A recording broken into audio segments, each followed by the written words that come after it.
Assalamualaikum warahmatullahi wabarakatuh. Kami dari kelompok 3, kami akan mempresentasikan hasil diskusi kami mengenai sistem ekonomi sosialis Korea Utara dan Kuba.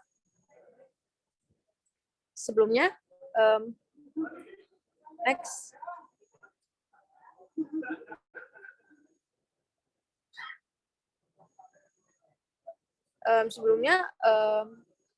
Anggota kelompok 3 terdiri dari Muhammad Rasya Suryadi Putra, Muhammad Zaibran Alif, Rafika Cindy, Rahmadaniati, Rahmatri Kusuma, dan saya Rehwal Osyani. Next. Oke, yang pertama sejarah ekonomi Korea Utara. Korea Utara adalah sebuah negara yang terletak di semenanjung Asia Timur Laut di belahan timur. Korea Utara menghubungkan Asia Timur Laut dengan dunia luar, terutama dengan pulau-pulau Jepang di dekat semenanjung Korea. Letak geografis semenanjung Korea yang strategis menjadikan Korea Selatan sangat penting sebagai titik kontak antar negara-negara Timur Tengah dengan negara-negara Asia. Selanjutnya, Korea Utara berada di posisi 3 besar di antara Jepang, Cina, dan Rusia. Next.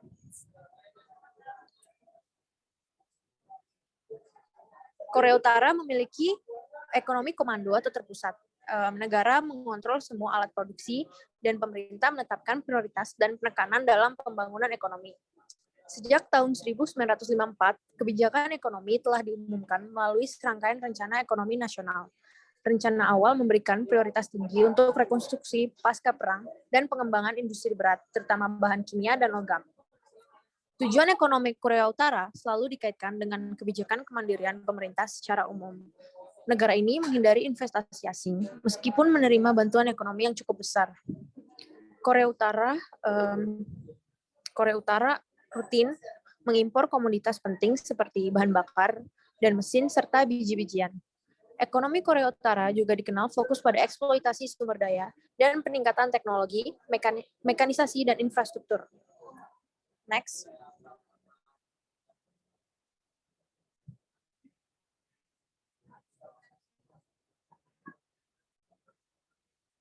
Baru pada akhir tahun 1980-an, banyak usaha dilakukan untuk meningkatkan kualitas dan kuantitas barang-barang konsumsi.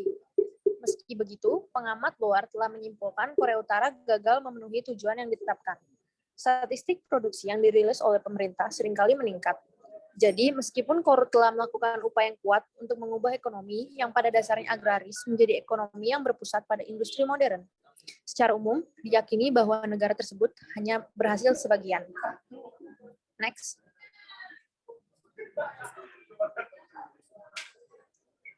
Selanjutnya akan dilanjutkan oleh rekan saya. Yang selanjutnya ada sistem ekonomi sosialis negara Korea Utara.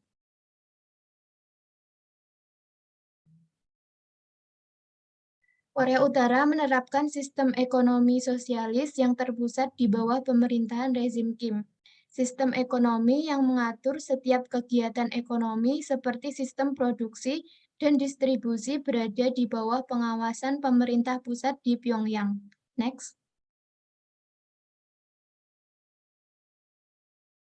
Korea Utara pun tak memiliki bursa efek sebagai pasar modal. Saat ini, rekan perdagangan asing Korea Utara hanyalah Cina, dengan bisnis di negara tersebut sebagian besar didominasi oleh penengah yang merupakan broker dari setiap kesepakatan antara perusahaan Cina dan Korea.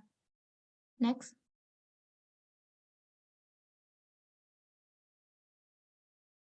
Penerapan sistem ekonomi sosialis di negara Korea Utara bisa dibilang tidak cukup sukses, karena jika dilihat sampai sekarang pertumbuhan ekonomi negara tersebut mengalami kemunduran.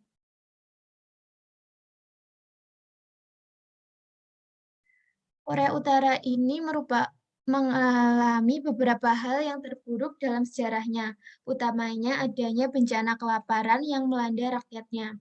Pada Mei 2019, PBB memperkirakan 10 juta orang di Korea Utara mengalami keterbatasan bahan pangan dan sebanyak lebih dari 43% populasi mengalami malnutrisi. Next. Yang selanjutnya akan dijelaskan oleh rekan saya. Yang selanjutnya adalah perekonomian Korea Utara sekarang. Korea Utara memiliki sistem ekonomi komando. Namun, di tengah pandemi ini, Korea Utara juga mengalami kesulitan.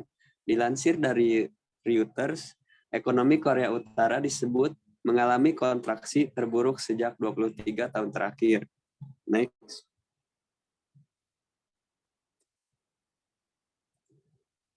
Bank of Korea atau Bank Sentral Korea Selatan baru saja merilis data mengenai perkembangan ekonomi negara tetangga mereka. Bank of Korea menyebutkan bahwa ekonomi Korea Utara mengalami kontraksi terdalam sejak 23 tahun pada 2020 lalu. Terpuruknya kondisi ekonomi Korea Utara sebenarnya adalah akumulasi dari berbagai hal, termasuk sanksi PBB yang masih berlanjut, kebijakan lockdown, menyikapi pandemi COVID-19, hingga cuaca buruk yang menerpa wilayah tersebut. Next. Bank of Korea menyebutkan produk domestik bruto Korea Utara terkontraksi sampai 4,5% sepanjang 2020 lalu. Padahal pada 2019, ekonomi Korea Utara masih tumbuh positif sebesar 0,4%. Pada 2016, kondisi ekonomi Korea Utara berbalik membaik dengan pertumbuhan 3,9%. Namun hingga 2019, angka pertumbuhan korut hanya berkisar di angka 0, sekian persen. Data-data yang dirilis Bank of Korea ini dihimpun dari intelijen Korea Selatan, sumber pemerintah, dan agensi perdagangan asing. Bank of Korea juga sudah rutin menerbitkan proyeksi ekonomi Korea Utara sejak tahun 1991. Next. Nah, selain itu, Organisasi Pangan dan Pertanian PBB atau FAO sudah memperingatkan Korea Utara terkait ancaman krisis pangan. Dilansir dari AFP, Korea Utara berpotensi menghadapi kekurangan pangan sampai 860.000 ton pada tahun 2021 ini. Tingkat kesejahteraannya pun rendah. Dikutip dari CNBC, 40% penduduk Korea Utara kekurangan gizi. Di Korea Utara, kegiatan ekonomi secara resmi memang dikendalikan oleh negara. Tapi ada juga aktivitas ekonomi bawah tanah yang membuat dualisme di lapangan. Bill Brown, seorang profesor di Universitas Georgetown, menyampaikan bahwa seorang pekerja di Korea Utara bisa saja dibayar dengan upah kecil, tapi pekerja lainnya dibayar dengan upah 100 kali lebih besar oleh pabrik yang berafiliasi dengan Cina. Next.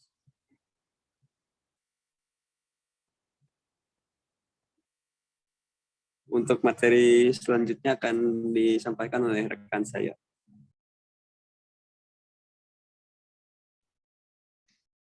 Baik, selanjutnya yaitu sejarah ekonomi Kuba.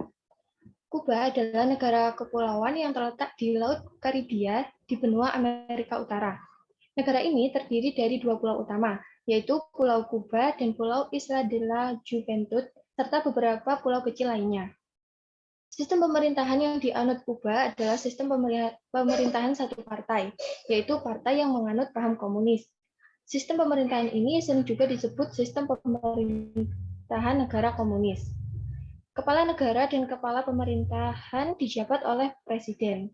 Di bidang ekonomi, Republik Kuba yang menganut ekonomi sosialis secara bertahap melakukan reformasi ekonomi terbatas dengan memperbarui model ekonominya.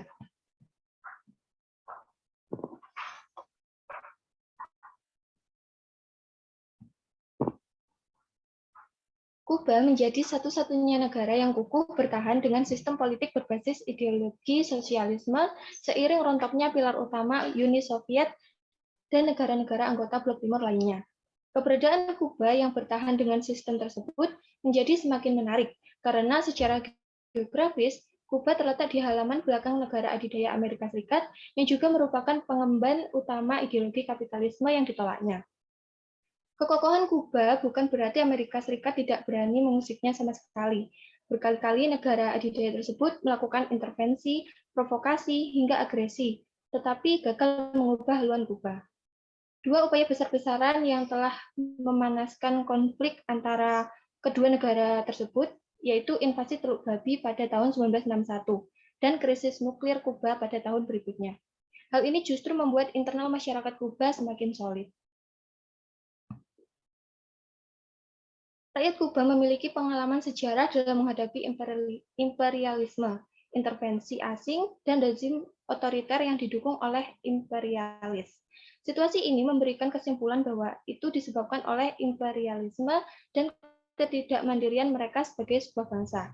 Hal tersebut mendorong mereka untuk berdiri di sisi Fidel Castro selama Revolusi 1959. Karena mereka menyadari bahwa kelompok revolusioner Fidel Castro dan rekan-rekannya memiliki visi Kuba yang berdaulat dan mandiri sebagai sebuah bangsa. Sebuah visi sosialisme di mana Kuba bercita-cita untuk menghilangkan sekat kesenjangan rakyatnya dengan kemajuan kualitas manusia yang luar biasa. Upaya mempertahankan visi dan semangat revolusioner inilah yang memungkinkan rakyat Kuba bertahan hingga hari ini, meskipun mereka terus terpojok dan diasingkan di setiap forum internasionalnya. Saat ini, Kuba memiliki tatanan sosial, ekonomi, dan politiknya sendiri sebagai hasil terjemahan dari kepentingan nasionalnya terlepas dari beberapa banyak kritik yang datang dari luar. Baik, selanjutnya akan dipresentasikan oleh rekan saya. Terima kasih. Selanjutnya ada sistem ekonomi sosialis negara Kuba. Next.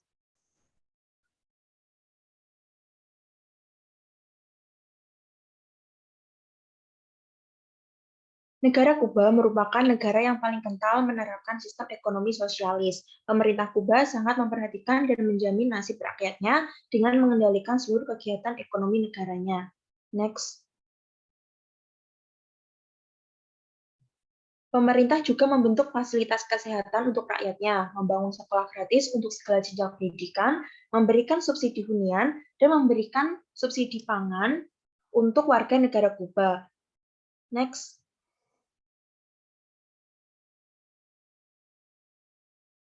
Negara Kuba juga tidak memiliki pasar bursa efek sehingga pemerintahannya menerapkan sistem perdagangan yang tertutup dari negara lain dan membatasi penanaman investasi asing yang masuk ke negara ini.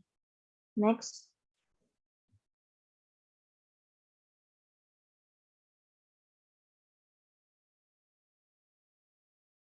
Dampak dari penerapan sistem ekonomi sosialis di negara Kuba ini memiliki dua dampak. Yang pertama pada dampak positifnya, yaitu pemerataan kesejahteraan akan tercapai. Kemudian tidak ada kesenjangan ekonomi masyarakat. Dan yang ketiga, ekonomi akan lebih stabil.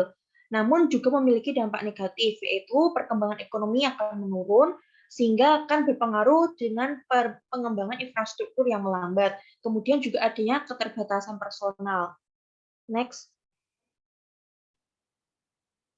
Selanjutnya akan dijelaskan oleh rekan saya. Terima kasih. Selanjutnya yaitu sistem ekonomi masa sekarang pada negara Kuba. Kuba merupakan satu-satunya negara komunis di benua Amerika. Sistem politik yang digunakan yaitu menganut sistem politik kapitalis, sedangkan untuk sistem perekonomiannya negara Kuba menganut sistem perekonomian sosialis, di mana semua aset negara dimiliki dan dijalankan oleh pemerintah, atau pemerintah memiliki peranan penuh dalam mengendalikan semua kegiatan ekonomi dan kepemilikan sumber daya, sehingga pemerintah merupakan satu-satunya pelaku ekonomi yang membuat semua fasilitas terpenuhi dan sangat memperhatikan dan menjamin nasib rakyatnya. Tetapi dampak negatif yaitu rendahnya upah yang diterima oleh buruh. Kuba memiliki dua sistem mata uang, yaitu Kuba pesos atau CUP dan dolar Amerika yang digunakan untuk bertransaksi dalam sektor pariwisata. Selanjutnya, ekspor unggulan pada negara Kuba. Sumber daya alam yang berada di Kuba adalah kebanyakan yaitu pertanian, tebu, tembakau, ikan, buah sitrus, kopi, beras dan kentang. Serta cerutu dan ram juga merupakan salah satu komoditas perdagangan yang diandalkan oleh Kuba dalam menstabilkan perekonomiannya. Sehingga komoditas ekspor unggulan negara Kuba yaitu berupa hasil pertanian dan cerutu yang kebanyakan diekspor ke negara Amerika dan negara-negara Eropa yang memiliki masyarakat penikmat cerutu.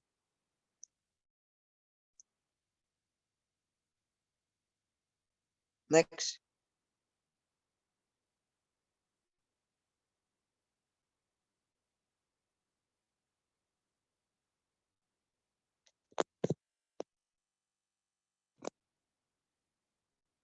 Next. Terima kasih atas perhatiannya. Demikian hasil presentasi dari diskusi tentang sistem sosialis dari dua negara yang kita pilih, yaitu negara Korea Utara dan negara Kuba. Apabila ada kurangnya mohon dimaafkan. Wassalamualaikum warahmatullahi wabarakatuh.